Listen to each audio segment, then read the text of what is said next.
दोस्तों नमस्कार, ये है मार्गदर्शन फॉर सिविल सर्विसेज। मैं अनुराग चौधरी।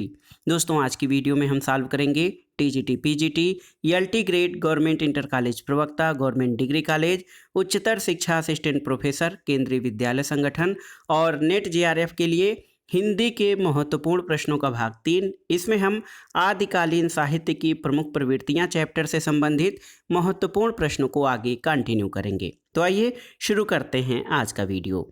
दोस्तों पहला प्रश्न है कि उक्त व्यक्ति प्रकरण का रचनाकार कौन है, आपको बताना है। ऑप्शन है आपके दामोदर शर्मा, ज्योतिरीश्वर ठाकुर, हेमचंद्र या फिर रोडा। तो सही उत्तर है ऑप्शन ए। आप जानते भी हैं कि युक्त व्यक्ति प्रकरण के रचनाकार दामोदर शर्मा हैं। अगला प्रश्न है निम्नलिखित में से कौन सी रचना व्याकरण ग्रंथ है।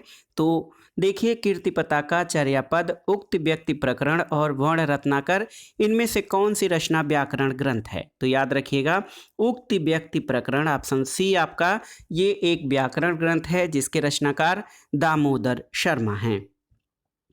अगला प्रश्न है कि इनमें से कौन सी भाषा आदिकाल की है। ब्रज भाषा, खड़ी बोली, डिंगल पिंगल या फिर अवधी। तो आप देख लीजिए दोस्तों, डिंगल पिंगल भाषा ये आदिकाल की भाषा है और आप जानते हैं आदिकाल की भाषा मुख्य रूप से अपभ्रंश रही है और इसी अपभ्रंश की विभिन्न शैलियों से हिंदी की विभिन्न बोलियों और भाषाओं का विकास होता है। और इन विकल्पों में डिंगल पिंगल आदिकालीन भाषा रही है जो क्रमशः राजस्थानी और ब्रज भाषा से मिलती जुलती है। और आप जान लीजिए दोस्तों, हिंदी चारण कवियों की भाषा या रासो साहित्य की भाषा मुख्य रूप से डिंगल रही है। डॉक्टर नगेंद्र ने अपने संपादित ग्रंथ हिंदी साहित्य के इतिहास में इसे भाषा न मानकर शैली माना है। अगला प्रश्न है चारण साहित्य किस साहित्य का दूसरा नाम है। तो आप जानते हैं चारण साहित्य ये रासो साहित्य का दूसरा नाम है। देखिए डॉक्टर जॉर्ज ग्रियर्सन और राम कुमार वर्मा ने हिंदी साहित्य के प्रथम काल को चारण काल नाम दिया है। इस काल में राजाश्रित कवि अपने आश्रयदाता राजाओं के पराक्रमपूर्ण चरित्रों या गाथाओं का वर्णन करते थे। यही प्रबंध परंपरा रासो के नाम से जानी जाती है, जिसे लक्ष्य करके इस काल को वीरगाथा काल आचार्य रामचंद्र शुक्ल ने कहा है। आचार्य रामचंद्र शुक्ल ने इस काल की 12 रचनाओं का उल्लेख किया है, जिसमें विजयपाल रासो, नल्ल सिंह द्वारा, हमीर रासो सारंगधर वाला, खुमाण रासो जो है ये दोस्तों खुमाण रासो दलपत विजय द्वारा, विशल देव रासो नरपत नाल द्वारा, पृथ्वीराज रासो चंद्रवरदाई द्वारा और परमाल रासो जगनिक द्वारा। इन्हीं कृतियों के आधार पर रामचंद्र शुक्ल ने इस काल को दोस्तों वीर गाथा काल कहा है। आप जान लीजिए कि सिद्ध साहित्य के इतिहास में 84 सिद्धों का उल्लेख मिलता है। सरहपा, सबरपा, लुईपा, बीरूपा, डोम्भिपा, कड़हपा, कुक्कुरिपा ये प्रमुख सिद्ध कवि हैं। नाथपंथी योगी अलख जगाते हैं। नाथपंथी जिन ग्रंथों को प्रमाण मानते हैं उनमें सबसे प्राचीन हठ योग्य संबंधी घेरंड संहिता और शिव संहिता है। गोरखनाथ द्वारा रचित प्रमुख कृतियों में हठ योग, गोरक्षनाथ ज्ञानामृत और गोरक्षकल्प हैं। जैन साहित्य प्राकृत और संस्कृत भाषा में लिखे मिलते हैं। जैन साहित्य को आगम कहा जाता है और इनकी संख्या 12 बताई जाती है।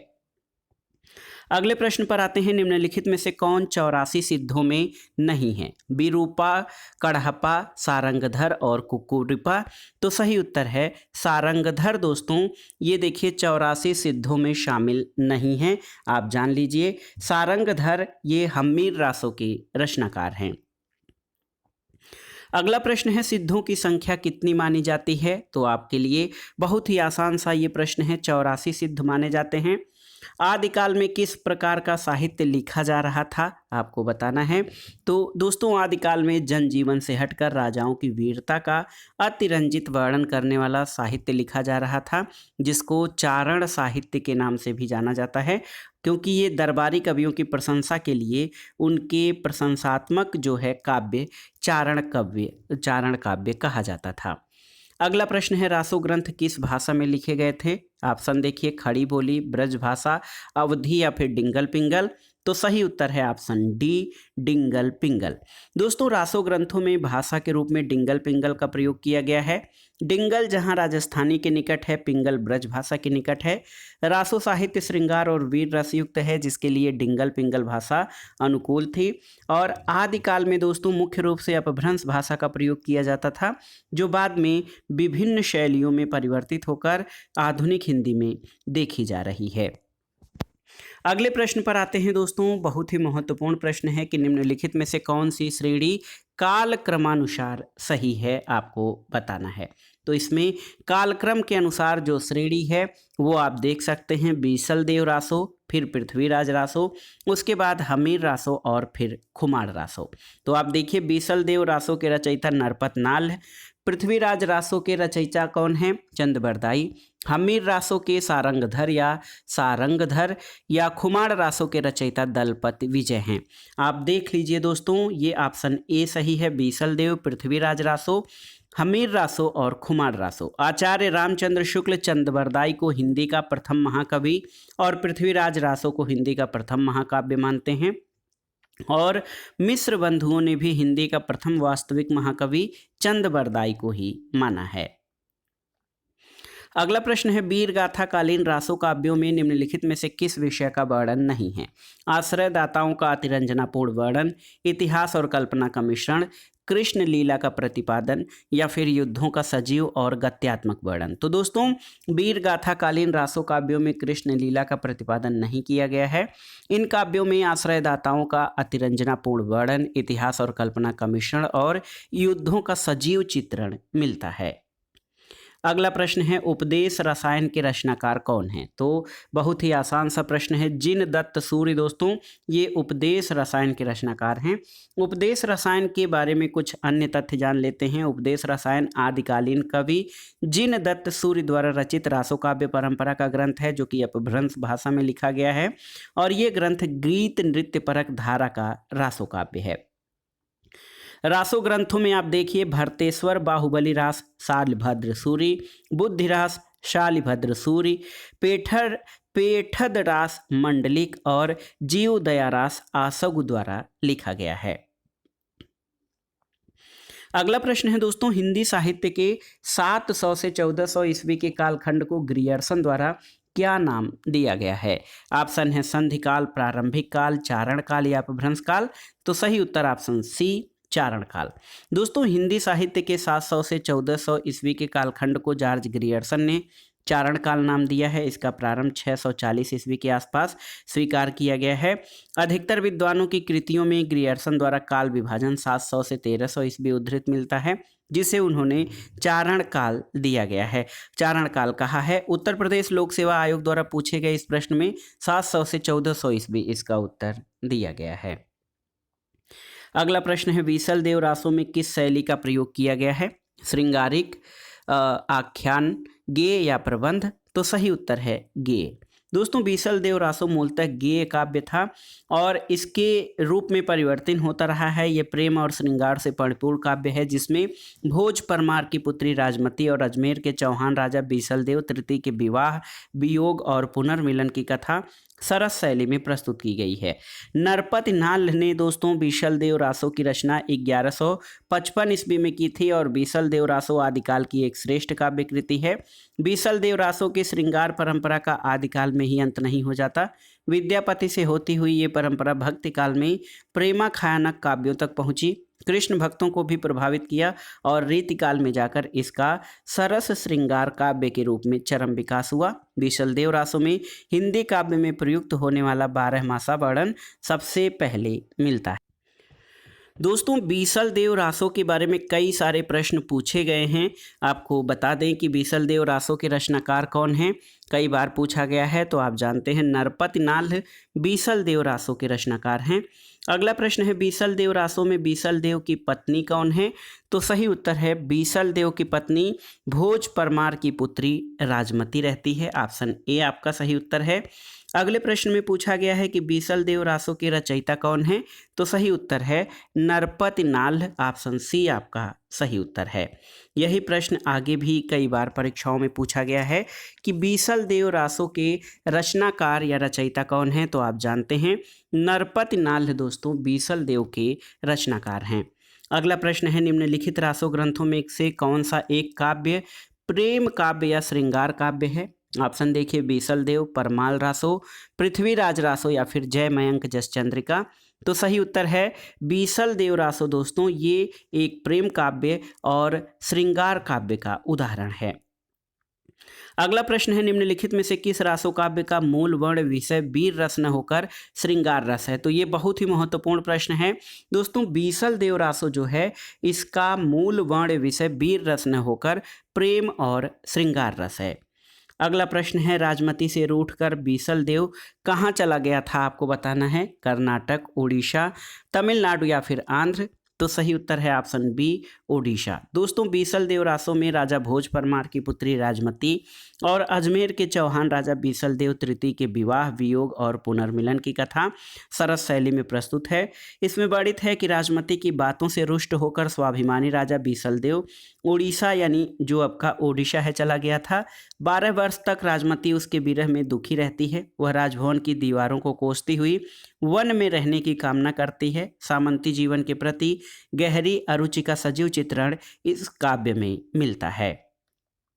अगला प्रश्न है, किस ग्रंथ को आल्हखंड के नाम से जाना जाता है? तो आल्हखंड के नाम से जगनिक के परमाल रासों को जाना जाता है। ऑप्शन सी आपका सही उत्तर है।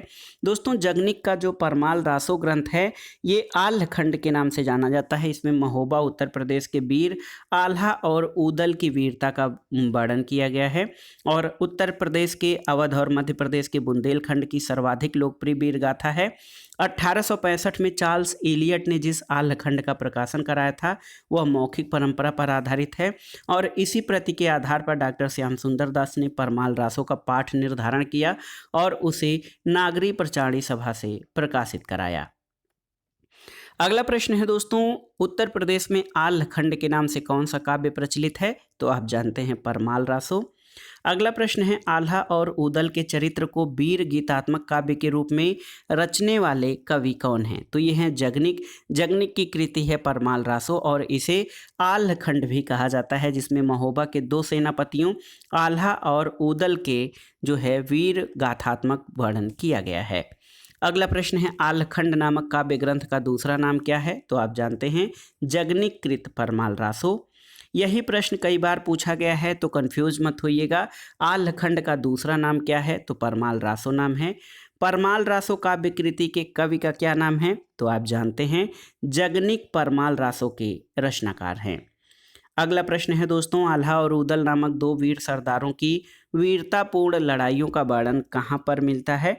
तो सही उत्तर है परमाल रासो, जिसको कि आल्हखंड भी कहा जाता है।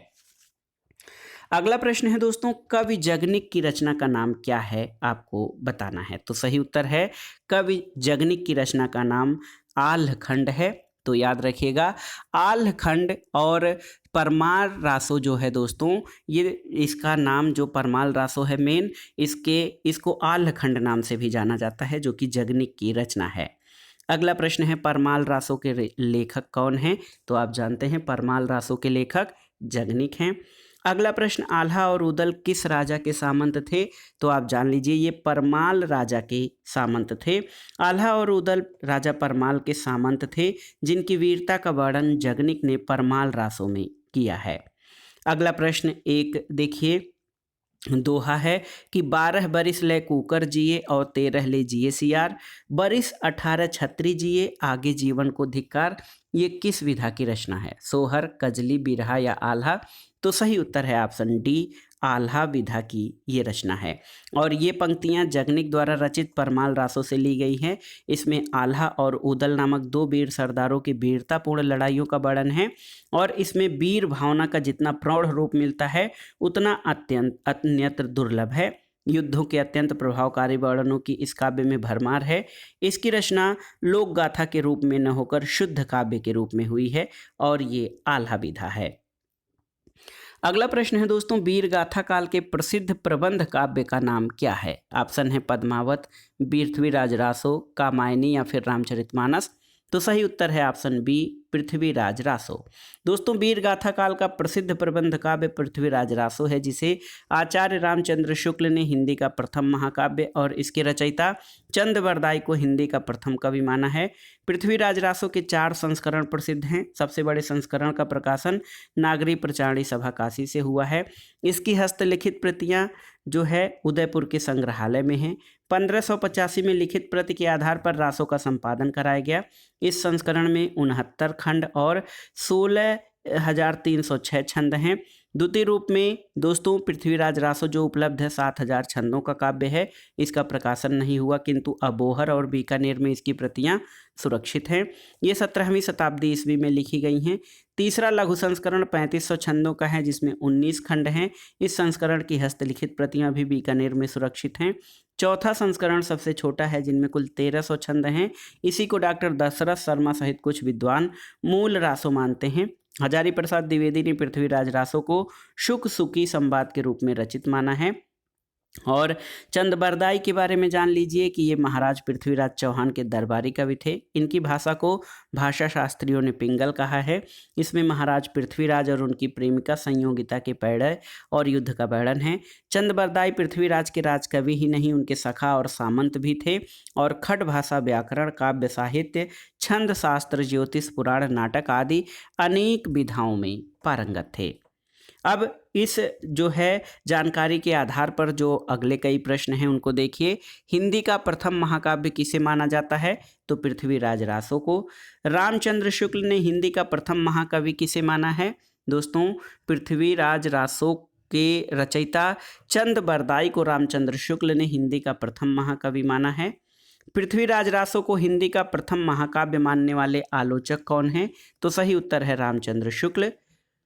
अगला प्रश्न है हिंदी का प्रथम महाकाव्य कौन सा है? तो आप जानते हैं हिंदी का प्रथम महाकाव्य पृथ्वीराज रासो है, जिसके रचयिता दोस्तों चंदबरदाई हैं। कुछ अन्य जानकारी कि हिंदी साहित्य का प्रथम महाकाव्य पृथ्वीराज रासो है।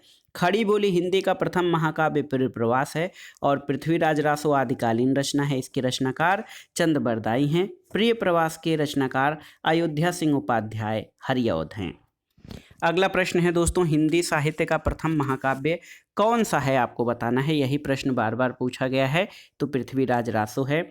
पृथ्वीराज रासो के रचयिता कौन है? चंदबरदाई महाकवि जो माने जाते हैं हिंदी के प्रथम महाकवि।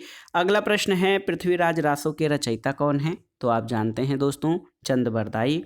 पृथ्वीराज रासो के कवि कौन हैं? तो चंदबरदाई हैं। पृथ्वीराज रासो के रचयिता का नाम बताइए। तो आप जानते हैं चंदबरदाई हैं। चंदबरदाई किसके दरबारी कवि थे?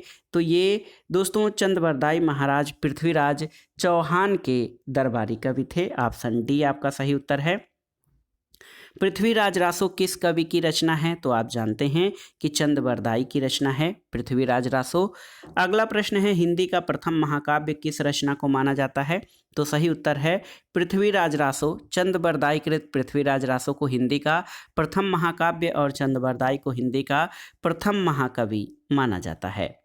अगला प्रश्न है पृथ्वीराज किसके प्रति अनुरक्त था? तो सही उत्तर है संयोगिता के प्रति। और पृथ्वीराज कन्नौज के राजा जयचंद की पुत्री संयोगिता के प्रति अनुरक्त थे। संयोगिता भी पृथ्वीराज पर अनुरक्त थी और पृथ्वीराज के बढ़ते हुए उत्कर्ष को जयचंद सहन न कर सका और मन ही मन द्वेष भाव रखने लगा। पृथ्वीराज को नीचा दिखाने के लिए जयचंद ने उसकी मूर्ति द्वार पर लगवा दी और संयोगिता के स्वयंवर की घोषणा की। संयोगिता ने मूर्ति स्वरूप पृथ्वीराज के गले में वरमाला डाल दी और उसी समय पृथ्वीराज आए और संयोगिता को घोड़े पर बिठाकर दिल्ली ले गए। अगला प्रश्न है पृथ्वीराज रासो में पृथ्वीराज के पिता कौन हैं? तो सही उत्तर है दोस्तों सोमेश्वर। देखिए पृथ्वीराज रासो में पृथ्वीराज के पिता राजा सोमेश्वर हैं। और दोस्तों आप देख सकते हैं कि पृथ्वीराज रासो, परमाल रासो और बलभद्र विलास नामक ग्रंथों से पता चलता है कि हस्तिनापुर दिल्ली के राजा अनंगपाल तोमर का राजा कामध्वज से युद्ध हुआ। अजमेर के राजा सोमेश्वर जो पृथ्वीराज चौहान के पिता थे, उन्होंने राजा अनंगपाल की सहायता की।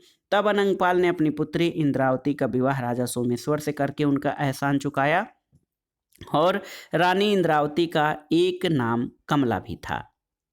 अगला प्रश्न है सूची 1 का सूची 2 से मिलान कीजिए और दिए गए कूट से सही उत्तर का चयन कीजिए। इसमें जो है रासो काव्य और उनके रचनाकारों के नाम दिए गए हैं। तो इसमें आपको देखिए बीसल देव रासो, ये नरपति नाल, ये है ए का दूसरा हो जाएगा। पृथ्वीराज रासो के चंद बरदाई, परमाल रासो के जगनिक और खुमार रासो के दलपत विजय ये जो है रचनाकार या लेखक हैं। तो सही उत्तर ऑप्शन बी हो जाएगा। देखिए बी 2, 4, 1 और 3। अगला प्रश्न है दोस्तों, खुमार रासो के रचयिता कौन है? तो आप जानते हैं खुमार रासो के रचयिता दलपत विजय हैं। आप इसको याद कर लीजिएगा। यही प्रश्न फिर से पूछा गया है कि खुमार रासो के रचयिता कौन है? तो आप जानते हैं दलपत विजय दोस्तों खुमार रासो के रचयिता हैं। ऑप्शन ए आपका सही उत्तर है। अगला प्रश्न है, आदिकालीन हिंदी काव्यधारा में उपलब्ध नहीं है क्या? देखिए जैन साहित्य, सिद्ध साहित्य, सिख साहित्य या नाथ साहित्य। तो सही उत्तर है आदिकालीन जो है हिंदी काव्य धारा में सिख साहित्य उपलब्ध नहीं है। तो आप देखिए दोस्तों, हिंदी साहित्य के आदिकाल जो कि विक्रम संवत 1050 से 1375 तक को आचार्य रामचंद्र शुक्ल ने वीरगाथा काल का नाम दिया है। इसका चारण काल, सिद्ध सामंत काल और अन्य नामों में उल्लेख किया जाता है। इस समय का साहित्य मुख्यतः सिद्ध साहित्य, नाथ साहित्य, जैन साहित्य, चारण साहित्य, प्रकीर्णक साहित्य, सिख साहित्य का उल्लेख इसमें नहीं मिलता है। अगला प्रश्न है दोस्तों, अपभ्रंश में दोहा काव्य की परंपरा का आरंभ किस कवि ने किया है? आपको बताना है। ऑप्शन है हेमचंद, जोइंदू, धनपाल या सोमनाथ।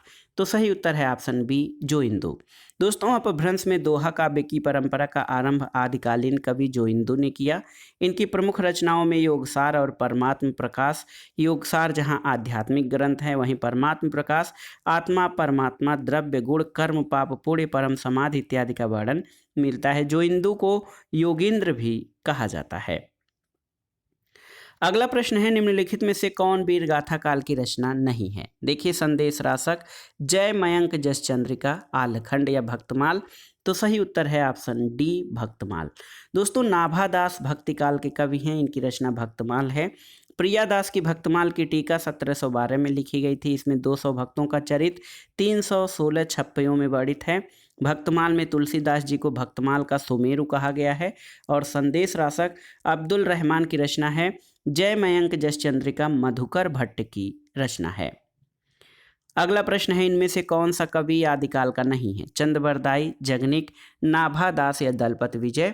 तो सही उत्तर है नाभादास। दोस्तों नाभादास भक्ति काल के सगुण भक्ति धारा के कवि थे। ये अग्रदास के शिष्य थे। इन्होंने अष्टयाम की रचना श्रृंगार भक्ति अथवा रसिक भावना को लेकर की है। ये तुलसीदास के समकालीन थे। और चंदबरदाई, जगनिक और दलपत विजय ये आदिकाल के रचनाकार हैं। अगला प्रश्न है, निम्नलिखित में से कौन सी रचना आदिकाल की नहीं है? सूरसागर आदिकाल की है, आपसे पूछा गया है। सूरसागर, विद्यापति पदावली, बीजक या भ्रमर गीत। तो सही उत्तर हो जाएगा विद्यापति पदावली। दोस्तों पदावली आदिकाल की रचना है जो विद्यापति द्वारा रचित कृष्ण भक्ति विषयक श्रृंगार रस से परिपूर्ण है। इसमें राधा कृष्ण की प्रेम लीलाओं का वर्णन किया गया है। और आप जान लीजिए कि सूरसागर, बीजक और भ्रमर गीत क्रमशः सूरदास, कबीरदास और सूरदास की रचनाएं हैं। अगला प्रश्न है, आदिकालीन साहित्य का मुख्य रस क्या है? शांत, हास्य, करुण या वीर। तो सही उत्तर है आप जानते हैं वीर रस। आदिकालीन साहित्य का प्रमुख रस वीर रस है। और इसी आधार पर आचार्य रामचंद्र शुक्ल ने आदिकाल का नाम वीरगाथा काल रखा था। और इस नाम को स्पष्ट करते हुए वे लिखते हैं कि आदिकाल की इस दीर्घ परंपरा के बीच प्रथम 150 वर्ष के भीतर तो रचना की किसी विशेष प्रवृत्ति का निश्चय नहीं होता। धर्म, नीति, श्रृंगार, वीर सब प्रकार की रचनाएं दोहों में मिलती हैं। और राजाश्रित कवि अपने आश्रयदाता राजाओं को पराक्रमपूर्ण गाथाओं का वर्णन करते थे। इस काल की प्रधान प्रवृत्ति वीरता की थी, यानी इस काल में वीर गाथात्मक काव्यों की प्रधानता थी। अगला प्रश्न है, विद्यापति ने कुल कितने ग्रंथों की रचना की है? आपको बताना है। तो सही उत्तर है, याद रखिएगा, विद्यापति ने कुल 14 ग्रंथों की रचना की है। विद्यापति की अधिकांश रचनाएं संस्कृत और अवहट्ट में हैं। कीर्तिलका और कीर्ति पताका इनकी अवहट्ट भाषा की रचना है। इनकी तीसरी रचना जिसके कारण इनका जो है प्रसिद्धि है पदावली है। इसकी भाषा मैथिली है। इसमें कीर्ति पताका अभी तक संपादित होकर प्रकाशित नहीं हुई है। कीर्तिलता ऐतिहासिक महत्व का छोटा सा प्रबंध काव्य है। इसकी भाषा अवहट्ट है। विद्यापति ने इसे कहानी कहा है। पदावली विद्यापति के यश का आधार है। इनकी अन्य रचनाओं में भू परिक्रमा, पुरुष परीक्षा, लिखनावली, शैव सर्वस्वसार, गंगा वाक्यावली, दान वाक्यावली, दुर्गा भक्ति तरंगड़ी, विभागसार, वर्षकृत्य और गयापतन है। गोरक्ष विजय इनका प्रसिद्ध नाटक है। इस प्रकार इन्होंने कुल 14 ग्रंथों की रचना की है। अगला प्रश्न है, विद्यापति के पद किस भाषा में रचित हैं, आपको बताना है। तो सही उत्तर है, विद्यापति के पद जो हैं दोस्तों वो आपकी मैथिली भाषा में रचित हैं। ऑप्शन बी सही उत्तर है। दान वाक्यावली के रचनाकार कौन हैं? तो विद्यापति दान वाक्यावली के रचनाकार हैं। विद्यापति ने कुल 14 ग्रंथों की रचना की है। अगला प्रश्न है दोस्तों, विद्यापति किस भाषा के रचनाकार थे? भोजपुरी, प्राकृत, ब्रज या मैथिली? तो सही उत्तर है, मैथिली भाषा के रचनाकार थे। विद्यापति की कौन सी रचना अभी तक संपादित होकर प्रकाशित नहीं हुई है? तो ये है दोस्तों अवहट्ट भाषा में लिखी गई कीर्ति पताका। ये अभी तक संपादित नहीं हुई है। अगला प्रश्न है, विद्यापति को कृष्ण भक्तों की परंपरा में न समझना चाहिए, ये किसका कथन है? हजारी प्रसाद द्विवेदी, रामचंद्र शुक्ल, राम कुमार वर्मा या बच्चन सिंह? तो सही उत्तर है आचार्य रामचंद्र शुक्ल का कहना है कि विद्यापति को कृष्ण भक्तों में नहीं समझना चाहिए, क्योंकि आप देखिए विद्यापति के पद अधिकतर श्रृंगार के हैं, जिनमें नायक और नायिका जो है दोस्तों राधा कृष्ण हैं। जिस रचना के कारण विद्यापति मैथिल कोकिल कहलाए वह इनकी पदावली है। विद्यापति शैव थे, उन्होंने पदों की रचना श्रृंगार काव्य की दृष्टि से की है, भक्त के रूप में नहीं। और आचार्य रामचंद्र शुक्ल का कहना था कि आध्यात्मिक रंग के चश्मे आजकल बहुत सस्ते हो गए हैं, उन्हें चढ़ाकर जैसे कुछ लोगों ने गीत गोविंद के पदों को आध्यात्मिक संकेत बताया है, वैसे विद्यापति के इन पदों को भी। तो एक तरह से कहा जाए तो विद्यापति को कृष्ण भक्तों की परंपरा में नहीं समझना चाहिए, आचार्य रामचंद्र शुक्ल का कहना है। अगला प्रश्न है दोस्तों, विद्यापति इनमें से किस रचना के आधार पर मैथिल कोकिल कहलाए? तो सही उत्तर है पदावली। दोस्तों पदावली जो है ये विद्यापति के प्रसिद्धि का आधार है। इन्होंने अपने समय की प्रचलित मैथिली भाषा का व्यवहार किया है और विद्यापति के पद अधिकतर श्रृंगार के हैं, जिनमें नायिका और नायक राधा कृष्ण हैं। अगला प्रश्न है, विद्यापति को मैथिल कोकिल की उपाधि उनकी किस रचना के आधार पर दी गई है? कीर्तिलता, कीर्ति पताका, गीत गोविंद या पदावली? तो किस रचना के आधार पर? तो सही उत्तर है ऑप्शन डी, पदावली के आधार पर विद्यापति को मैथिल कोकिल की उपाधि दी गई है। अगला प्रश्न है, काम भाव और शरीर का सौंदर्य उनके यहाँ उत्सव रूप में है, विद्यापति के संदर्भ में ये कथन किसका है? तो याद रखिएगा ये राम स्वरूप चतुर्वेदी जो कि इतिहासकार हैं। हिंदी साहित्य और संवेदना का विकास 1986 में विद्यापति के संदर्भ में लिखते हैं कि काम भाव और शरीर सौंदर्य उनके यहाँ उत्सव रूप में है, इसलिए चिर परिचित होते हुए भी वे चिर नवीन हैं। अगला प्रश्न है, देसिल बना सबजन मिठा, ये प्रसिद्ध उक्ति किसने कही है? तो सही उत्तर है ये विद्यापति की रचना है। इसका अर्थ होता है अपने देश या अपनी भाषा सबको मीठी लगती है, यही जानकर मैंने इनकी रचना की है। मैथिल कोकिल विद्यापति का पूरा नाम विद्यापति ठाकुर था। अगला प्रश्न है, देसिल बयाना सबजन मिठा, तय तैसन जंपू अवहट्टा, ये काव्य कृतियाँ किस आदिकालीन कवि की रचना से हैं? तो सही उत्तर है ये जो लाइनें हैं, ये पंक्तियां हैं विद्यापति की रचना से है, जो कहते हैं कि अपना देश या अपनी भाषा सबको मीठी लगती है, और यही जानकर मैंने इस भाषा में इसकी रचना की है। अगला प्रश्न है, निम्न में से कौन सा कवि अभिनव जयदेव की उपाधि से विभूषित है? तो याद रखिएगा अभिनव जयदेव विद्यापति को कहा जाता है। विद्यापति ने ओइनवार राजवंश के विभिन्न आश्रयदाता राजाओं के संरक्षण में गीत रचे। इनके गीतों के भाव, वैशिष्ट और माधुर्य गुण से प्रभावित होकर ओइनवार कुल शिरोमणि महाराजा शिव सिंह ने विद्यापति को अभिनव जयदेव की उपाधि से विभूषित किया था। अगला प्रश्न फिर से पूछा गया है, तो याद रखिएगा महत्वपूर्ण प्रश्न है, किस कवि को अभिनव जयदेव के नाम से जाना जाता है? तो विद्यापति को। विद्यापति किसके आश्रित कवि थे? तो सही उत्तर है दोस्तों विद्यापति जो है ये मिथिला के निवासी थे और इनको कई प्रकार की उपाधियां प्राप्त थीं। तो एक तरह से देखा जाए तो विद्यापति जो है, इस प्रश्न के उत्तर के बारे में आप जानिए कि विद्यापति महाराज शिव सिंह के सभा पंडित थे। लेकिन इसके अलावा आप देखिए कि विद्यापति की पुस्तकों से पता चलता है कि उन्हें 5 उपाधियां कविशेखर, दशावधान, कवि कंठहार, पंचानन और अभिनव जयदेव की उपाधियां थीं। जब दिल्ली के बादशाह महाराज शिव सिंह को कैद कर अपनी राजधानी ले गए और उन्हें चिरकाल के लिए कारावरुद्ध रखने का विचार किया, तो उसी समय अपने स्वामी की दयनीय दशा से क्षुब्ध होकर महाकवि विद्यापति भी दिल्ली पहुंचे और मादक रचनाओं से सम्राट को मुग्ध करके अपने महाराज की मुक्ति करा ली। विद्यापति राजा हरि सिंह के पुत्र नरसिंह के भी राज्याश्रित रहे। नरसिंह की आज्ञा से विद्यापति ने विभाग सार नामक ग्रंथ लिखा, जिसमें उत्तराधिकार और दाय भाग की व्यवस्था की गई है। और तत्कालीन शासक इब्राहिम शाह के शासन की दुर्व्यवस्था की उन्होंने अपनी पुस्तक कीर्तिलता में कटु आलोचना की है। विद्यापति कीर्ति सिंह के भी आश्रित रहे, जिनकी यशगान में कीर्तिलता की रचना की गई है। तो एक तरह से देखा जाए तो देखिए इसमें आप देख सकते हैं कि नरसिंह, शिव सिंह और कीर्ति सिंह के ये आश्रित रहे हैं, इसलिए माध्यमिक शिक्षा सेवा चयन बोर्ड ने इस प्रश्न को मूल्यांकन से बाहर कर दिया था। अगला प्रश्न है दोस्तों कि निम्नलिखित में से कौन सा नाम पंथी साधकों में शामिल नहीं है? जलंधरी पाव, भरथरी, कड़हप्पा या चुड़कर नाथ। तो सही उत्तर है ऑप्शन सी, कड़हप्पा। दोस्तों कड़हप्पा, सबरपा, सरहपा, लुईपा, डोम्भिपा, कुक्कुरिपा ये सिद्ध साहित्य के कवि हैं। नाथ साहित्य के कवियों में चौरंगी नाथ, गोपीचंद, चुड़कर नाथ, भरथरी, जलंधरी प्राव आदि प्रसिद्ध हैं। और नाथ साहित्य के कवियों के नाम अलग अलग विद्वान अलग अलग रूपों में देते हैं। तो पंथी साधकों में कड़प्पा शामिल नहीं है।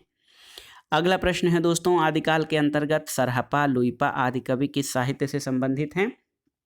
तो सही उत्तर है दोस्तों, आदिकाल के अंतर्गत सरहपा, लुईपा आदि कवि ये सिद्ध साहित्य के अंतर्गत संबंधित हैं। अगला प्रश्न पूछा गया है कि निम्नलिखित में से किसका संबंध सिद्ध साहित्य से नहीं है, आपको बताना है। तो सही उत्तर है दोस्तों, गोपीचंद का संबंध सिद्ध साहित्य से नहीं है, जबकि सरहपा, कुक्कुरिपा, सबरपा ये सिद्ध साहित्य से संबंधित हैं। अगला प्रश्न है सरहपा का संबंध किससे है? तो आप जानते हैं सरहपा सिद्ध साहित्य से संबंधित हैं। अगला प्रश्न है नाथ पंथ के प्रणेता कौन थे? तो उत्तर है दोस्तों, नाथ पंथ के प्रणेता आदिनाथ थे। और दोस्तों यौगिक क्रियाओं के उद्धार के लिए नाथ संप्रदाय का उदय हुआ। नाथ संप्रदाय के संस्थापक आदिनाथ को भगवान शंकर का अवतार माना जाता है। इस संप्रदाय में नवनाथ, गोरखनाथ, ज्वालेंद्रनाथ, इसके अलावा कारिणनाथ, गोहिनीनाथ, चरपटनाथ, रेवड़नाथ, नागनाथ, भारतनाथ और गोपीचंद्रनाथ को प्रमुख माना जाता है। अगला प्रश्न है नवनाथों में किसे शामिल नहीं किया जाता है? गोरखनाथ, नागार्जुन, देवसेन या जड़भरत। तो सही उत्तर है देवसेन को। दोस्तों गोरखनाथ, नागार्जुन और जड़भरत को नवनाथों में शामिल किया जाता है, जबकि देवसेन ये एक जैन कवि हैं। श्रवकाचार देवसेन की प्रमुख कृति है। राम कुमार वर्मा के अनुसार दोस्तों जो नवनाथ हैं उसमें आदिनाथ, मत्स्येंद्रनाथ, गोरखनाथ, गाहिड़ीनाथ, चरपटनाथ, चौरंगीनाथ, ज्वालेंद्रनाथ, भर्तृहरि और गोपीचंद हैं, जबकि गोरक्ष सिद्धांत संग्रह के अनुसार नागार्जुन, जड़भरत, हरिचंद, सत्यनाथ, भीमनाथ, गोरखनाथ, चरपट, जालंधर और मलयार्जुन ये नवनाथों में शामिल हैं। अगला प्रश्न है नाथों की संख्या कितनी मानी गई है, आपको बताना है। तो सही उत्तर है ऑप्शन डी, नाथों की संख्या 9 मानी गई है। नाथ पंथ के प्रवर्तक कौन हैं? तो देखिए नाथ पंथ के प्रवर्तक दोस्तों मत्स्येंद्रनाथ और गोरखनाथ दोनों लोगों को माना जाता है। बी और सी दोनों ही ऑप्शन आपके सही हैं। दोस्तों देखिए नाथ पंथ के प्रवर्तक मत्स्येंद्रनाथ और गोरखनाथ दोनों हैं। डॉक्टर नगेन द्वारा संपादित हिंदी साहित्य के इतिहास में ये कहा गया है कि इस पंथ यानी नाथ पंथ के चलाने वाले मत्स्येंद्रनाथ, मच्छंदरनाथ और गोरखनाथ माने गए हैं। इसी पुस्तक में गोरखनाथ का परिचय देते हुए बताया गया है कि गोरखनाथ नाथ साहित्य के आरंभकर्ता माने जाते हैं। मत्स्येंद्रनाथ गोरखनाथ के गुरु थे। ऐसा माना जाता है कि गोरखनाथ से पहले अनेक संप्रदाय थे जिन सब का उनके नाथ पंथ में विलय हो गया था। अगला प्रश्न है दोस्तों नाथ संप्रदाय के प्रवर्तक इनमें कौन थे? तो सही उत्तर है नाथ संप्रदाय के प्रवर्तक गोरखनाथ थे। गोरखनाथ के गुरु का क्या नाम था? तो आप जानते हैं मत्स्येंद्रनाथ या मच्छंदरनाथ गोरखनाथ के गुरु का नाम था। अगला प्रश्न है नाथ संप्रदाय में हठ योग का अर्थ क्या होता है, आपको बताना है। तो ह का अर्थ सूर्य और ठ का अर्थ चंद्र, यानी दोनों का योग हठ योग कहलाता है। नाथ संप्रदाय में हठ योग का अर्थ यही था। दोस्तों गोरखनाथ ने हठ योग का उपदेश दिया था। हठ योगियों के सिद्ध सामंत पद्धति ग्रंथ के अनुसार ह का अर्थ सूर्य और ठ का अर्थ चंद्र है। इन्हीं दोनों के योग को हठ योग कहते हैं और गोरखनाथ ने ही खड़ चक्रों वाला योग मार्ग हिंदी साहित्य में चलाया था। अब आइए अगले प्रश्न पर आते हैं दोस्तों। ये प्रश्न है कि हठ योग का उपदेश किसने दिया था, तो जान लीजिए हठ योग का उपदेश नाथ संप्रदाय के प्रवर्तक गोरखनाथ ने दिया था। अगला प्रश्न है सिद्धों की साधना में शून्य का पूरक तत्व क्या था। देखिए वज्र, अग्नि, चित्र या ज्ञान। तो सही उत्तर है वज्र। देखिए तांत्रिक सिद्धों का मूलाधार लोकायत और भौतिकवादी था, लेकिन सामंती व्यवस्था की सत्ताधारी विचारधारा ने उनको भी अपनी कालाग्नि में लपेट लिया और वे पंच महाभूतों को समस्त भव यानी संसार का बीज मानने और काया से मन की उत्पत्ति मानने के बजाय चित्त को ही भव तथा निर्वाण का बीज मानकर चिंता कारणवादी बन बैठे। इंद्रियों और उनके विषयों को उन्होंने पंचभूतों पर आश्रित रखा, लेकिन छठी इंद्री यानी मन के केंद्र से उलटकर अर्ध आध्यात्मवादी और दिग्भ्रमित यानी लोकायतवादी हो गए और इस प्रतिस्थापन का सूक्ष्म केंद्र मन हुआ। और आप देख सकते हैं कि मन आदि के रूप में निर्मल और सहज स्वभाव वाला हुआ। वह संकल्प निवेशित चित्त है, यही प्रज्ञा और उपाय के समागम से समन्वित होकर बोधिचित्त है, जिसमें शून्यता और करुणा की अद्वैता है। इसी चित्र को प्राण द्वारा कमल में आसीन किया जाता है, तब यह वज्र रूप होता है। राग ही वज्र है, उपाय है और मुद्रा के आगे महामुद्रा साधना का पूरक है। अतः करुणा भूषित राग ही महामुद्रा से समागम करने पर महाराग होता है, जो मोक्ष का हेतु है। यह करुणा भूषित राग यानी महाराग शून्यता से समागम करने की प्रवृत्ति के कारण वज्र राग है। इसलिए स्पष्ट है कि सिद्धों की साधना में शून्य का पूरक तत्व वज्र है। अगला प्रश्न है सिद्ध कवियों द्वारा प्रयुक्त भाषा को क्या कहा जाता है, तो सही उत्तर है संध्या भाषा। दोस्तों सिद्ध कवियों के द्वारा जो भाषा प्रयोग की गई है उसको संध्या भाषा या साध्या कहा जाता है। इन्होंने संध्या भाषा शैली में रचनाएं की। संध्या भाषा वस्तुतः अंतः साधनात्मक अनुभूतियों का संकेत करने वाली प्रतीक भाषा है और इस भाषा शैली का उपयोग नाथों ने भी किया है। अगला प्रश्न है निम्नलिखित में से सिद्ध साहित्य के विषय में कौन सा कथन सत्य नहीं है। देखिए सिद्ध साहित्य का झुकाव सहज साधना की ओर है, सही है। सिद्ध साहित्य के प्रथम कवि सरहप्पा हैं, सही है। सिद्ध साहित्य की रचना चर्या पदों और दोहा में हुई है, सही है। सिद्ध साहित्य का प्रणयन पिंगल भाषा में हुआ है, ये सही नहीं है। दोस्तों डॉक्टर तोसी तोरी अपनी पुस्तक पुरानी राजस्थानी में गुजरात और राजस्थान के पश्चिमी भाग की भाषा को पुरानी पश्चिमी राजस्थानी और सूरसेन तथा राजस्थान के पूर्व भाग की भाषा को पिंगल अपभ्रंश नाम देते हैं और सिद्ध साहित्य का प्रणयन पिंगल भाषा में नहीं था, अतः विकल्प डी आपका असत्य है। अगला प्रश्न है दोस्तों हिंदवी शब्द का प्रयोग सबसे पहले किस इतिहासकार ने किया है, आपको बताना है। देखिए रामचंद्र शुक्ल, इब्न बतूता, अबू सईद या बदायूनी। तो सही उत्तर है आपका कि हिंदवी शब्द का प्रयोग दोस्तों हिंदवी शब्द का प्रयोग सबसे पहले अबू सईद ने किया है। ऑप्शन सी आपका सही उत्तर है। अमीर खुसरो ने भी हिंदवी शब्द का प्रयोग किया है और तुर्क हिंदुस्तानियम मन हिंदवी गोयम जवाब, परंतु अबू सईद अमीर खुसरो के पूर्ववर्ती इतिहासकार हैं। तो एक तरह से देखा जाए तो अबू सईद ने सबसे पहले हिंदवी शब्द का प्रयोग किया है और इनके बाद अमीर खुसरो ने भी हिंदवी शब्द का प्रयोग किया है। अगला प्रश्न है दोस्तों पार्श्वनाथ चरित के लेखक कौन हैं। वीर नंदी, धनंजय, मुनिजिन विजय या वादिराज। तो सही उत्तर है ऑप्शन डी वादिराज। दोस्तों पार्श्वनाथ चरित के लेखक वादिराज हैं। इस ग्रंथ में उन्होंने आचार्य गृद्धपिच्छ का उल्लेख किया है। इन्हें स्यायाद्ध विद्यापति भी कहा जाता है। दोस्तों आदिकालीन जैन साहित्य में आप देख सकते हैं कि श्रवकाचार्य देवसेन की रचना है। कुमारपाल प्रतिबोध सोम प्रभा सूर्य की रचना है। प्रबंध चिंतामणि मेरुतुंग की और नेमिनाथ रास ये सुमित गण की रचना है। अगला प्रश्न है और इस आज के वीडियो का आखिरी प्रश्न है निर्भय भीम व्यायोग। देखिए निर्भय भीम व्यायोग के लेखक कौन हैं। धनपाल, राजशेखर, धर्मप्रभ सूर्य या रामचंद्र सूर्य। तो सही उत्तर ऑप्शन डी रामचंद्र सूर्य। दोस्तों निर्भय भीम व्यायोग के लेखक रामचंद्र सूर्य हैं। ये जैन आचार्य थे और इन्हें सिद्धराज जयसिंह और कुमारपाल का राजाश्रय प्राप्त था। सुधा कलश और कुमार विहार शतक इनके प्रमुख काव्य हैं। तो दोस्तों ये था आज का वीडियो। इसमें आपने आदिकालीन साहित्य की प्रमुख प्रवृत्तियां और उनकी विशेषताओं, रचनाओं और रचनाकारों से संबंधित महत्वपूर्ण प्रश्नों को आपने पढ़ा। ये प्रश्न आपके आगामी परीक्षाओं के लिए बहुत ही उपयोगी है, आप इनको तैयार कर लीजिएगा। दोस्तों अगले भाग में हम हिंदी साहित्य के दूसरे काल भक्ति काल से संबंधित महत्वपूर्ण प्रश्नों को देखेंगे। वीडियो आपको कैसा लगा हमें कमेंट बॉक्स में ज़रूर बताइएगा। वीडियो को लाइक करें, शेयर करें और इस चैनल मार्गदर्शन फॉर सिविल सर्विसेज को सब्सक्राइब करें। वीडियो देखने के लिए धन्यवाद दोस्तों। नमस्कार।